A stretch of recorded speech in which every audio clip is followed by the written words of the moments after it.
And now, it's time for another Dice Tower review with Tom Vasel. Hey everybody, I'm Tom Vasel, and today we're taking a look at Splat Attack, a game from IDW by Jonathan Ying, which is based on the characters from Nickelodeon, SpongeBob SquarePants and Arnold and the Rugrats and so on, and they're all in the cafeteria throwing food at each other. Sounds like a lot of fun.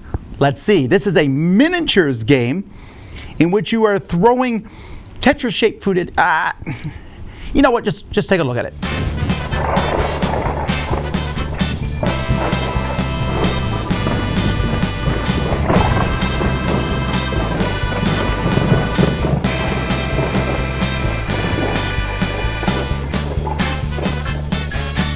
Players are going to put down 4 boards here that show the cafeteria in its just complete disarray, and put their 4 characters in a corner. Now you can pick 4 characters from the TV show, and in fact it recommends you do that the first time you play, or you can mix and match your team. So my team would be Patrick, Squidward, Chucky, and Phoebe.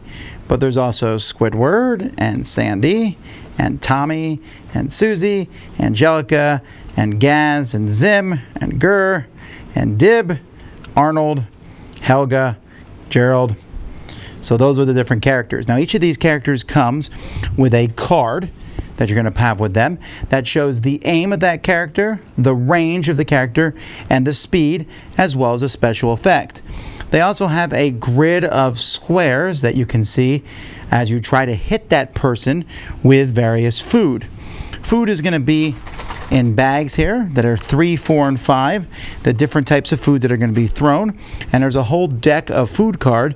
Players are going to be drawing 3 of these, and then they're going to start. On your turn, you'll pick one of your characters, you'll activate that character. When you're finished, you'll turn the card over to show they're finished. When all 4 cards, or all your cards in case one of your characters has been splatted, are done, you get to turn them all up and do them again. And so you have 2 actions that you can take. One of those actions is move.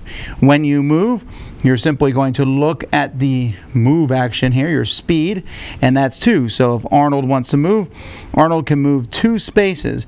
His first space can be diagonally, but after that, all spaces have to be orthogonally. Another action you can do is gather. You get to draw 2 food cards, and if there's a cool points token there, you can pick it up. Ooh, that's 2 points, and put it on that character. Now each person's going to start with a cool points token. There's 4 of them for each team. You put them on the characters. One is garbage and is worth nothing. The others are worth 1, 2, or 3. You get to secretly pick who has which of each of these. And finally, the most fun thing that you can do is you can throw food at somebody else. When you throw food at somebody, you're going to look at the range that you have to see if you can hit anybody. So first, again, you'll count diagonally and then 1 away to see if you can hit that person. And if you can, then you throw the food. You pick the food that you're going to throw. You then will take your aim number, and you'll get that many dice plus the splat number of the food. So let's say here that Chucky is going to throw a Krabby Patty at Squidward, and he's within range. So Chucky has an aim of 2, so that will give him 2 dice, and then he'll take 4 more, because that's what the Krabby Patty is, and roll them. Now Chucky has rolled 5 hits. That's an amazing roll. Let's say he had rolled a couple danger symbols. He could take danger symbols and put them on his own grid anywhere he wants to change these 2 hits. Now he got 5 hits, which is a direct hit because 4 or more would be required. And sometimes there's something that might refer to a direct hit on the food itself. Some foods even have specials on them. This one, for example, says after you throw this food, you may place danger tokens in 2 empty spaces on the target's grid. But to do this, I need to put a danger token on my own grid. Or I can do another action after this throw. Again, if I put a danger token on my own grid. And so there's different types of food that will do various things. Although some of them, like the Yahoo soda, after you throw this food, you may move the target 1 space. That happens regardless of what you do. But Chucky hit Squidward, so he threw a Krabby Patty at Squidward. So Squidward's going to reach into this bag and pull out a tile without feeling around, just grab one out, and they have to put it on their grid. Now here's the thing, when you put it on your grid, you must cover a square on your grid for each hit that you've rolled. So here, he rolled enough hits to put the whole thing. But let's say Chucky had only rolled one hit. In this case, Squidward could simply do this, leaving it off the grid and simply covering one space on the grid because he got hit less. If Chucky managed to put something down that caused it so you couldn't put any more tokens, let's say Squidward got this, later on he takes a single hit, later on he takes a double hit, later on he gets a 5 square that only hits twice and manages to put that there. Then he gets hit with a 3 square, and then this one, he gets hit twice and there's no room, or it completely fills up his thing. At that point, Squidward has been splatted, and Chucky would steal one of these tokens from Squidward.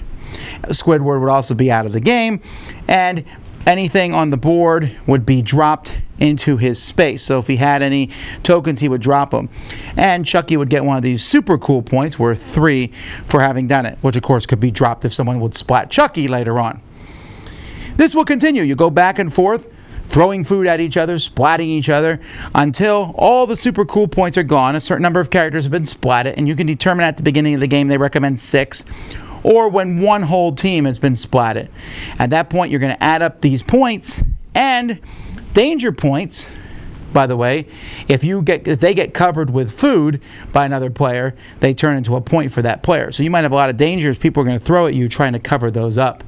So you add together all your points, and whoever has the most is the winner. So the miniatures in this game are really well done. It comes in this, by the way, this tray here, which of course then at the end of the game you're like, which one goes where? Some of them are obvious, but I really like how these look. You know, for a what almost looks like a kid's game, these components are really nicely put together. I was very impressed with the miniatures. These are cool too, these Splat Attack things, although because they have these edges here and they're pretty thin, they're going to get worn out pretty quickly. So I'm probably going to laminate mine just so that they stay nice and firm. And the rest of the components, I have them all here in bags. I like these. I like the different, these are, pretty sturdy. I mean, but at the end of the day, they are paper bags. I think maybe I would have preferred cloth bags, but that's pretty much the only negative I have to say. The cards themselves are fun. Everyone likes talking about the different things in them, Yahoo Soda, bubblegum, etc. So the whole thing works. The component-wise, I was actually surprised. The dice are nice dice. This was a impressive production for me.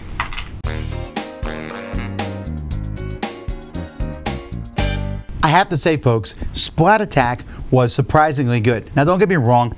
It's not that I think anything negative necessarily about Nickelodeon. It's just that I expect many times with IP games, intellectual property games, that they're not going to be, that they're kind of going for the lowest common denominator. Just they want people to buy it because it has SpongeBob on the front cover. But this was a lot of fun. It's very, very simple, and yet offers some good choices. Do you want to move, pick up stuff, or throw? When you throw, who are you going to throw at? When you pull, that's such a unique mechanism to pull something out of the bag and then try to put it on your grid. It's just silly fun, but what's neat about it is it's definitely geared at kids, right? I mean, adults can play it, don't get me wrong, but it's definitely geared at kids. And when you put it on when you play with kids, they're learning things about miniatures, right? It's teaching them movement and action points and special abilities and a lot of different things that you may not think about, right? That when you play miniature games, you get them. But this is kind of a way to teach kids that, and I don't think it's that complicated. I played it with my kids, and they thought it was a lot of fun. They like the theme. Who does not like to throw food at other people? Well, you shouldn't. That's a waste of food. But in cartoon violence, throwing food at each other is a lot of fun. 2, it looks fantastic. They're really good miniatures. I really would like to get them painted. 3, the fun of just saying, okay, Arnold's throwing a Krabby Patty at SpongeBob, and then that Tetris shape from the bag as you put them on. It's a neat idea. There's a little bit of push your luck. Do you want to change those danger symbols to hits? But in doing so, you put more danger on your character. Do you want to pick up those points off the floor? I mean, you got a lot of point tokens and you got a lot of danger symbols. You're asking all the other teams to throw at you. And if somebody has all their players taken out, the game instantly ends, which is a good way to keep one person from sitting there and not playing. Negatively, there is luck involved, right? It's just luck. And there's a lot of pieces, a lot of things going on, and some people may be a little overwhelmed with that. Also, I heard there's Teenage Mutant Ninja Turtles and other characters that I didn't manage to get a hold of because they were Kickstarter exclusives. So that was kind of a bummer to not have those in my copy of the game. But these are some of the most known properties. I mean, SpongeBob's probably the most famous, although Rugrats is not too far behind. And my kids like knowing those characters, and I like knowing most of the characters. So, and then you can mix and match your teams. There's just a lot of good things in here. Certainly one you should check out. That's Splat Attack. Dice Tower Judgment approved.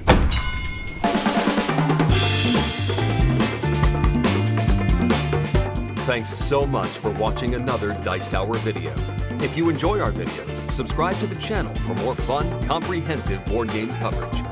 Also, consider joining us at one of our events. Come to Dice Tower Retreat, a small, intimate gathering where gaming is king. Join us for Dice Tower Cruise, the largest board game cruise. Attend Dice Tower West in Las Vegas for gaming fun on the West Coast, or Dice Tower East in Orlando, in sunny Florida. Dice Tower Conventions, the friendliest gaming conventions on Earth. I'm Eric Summerer, and you've been watching the Dice Tower.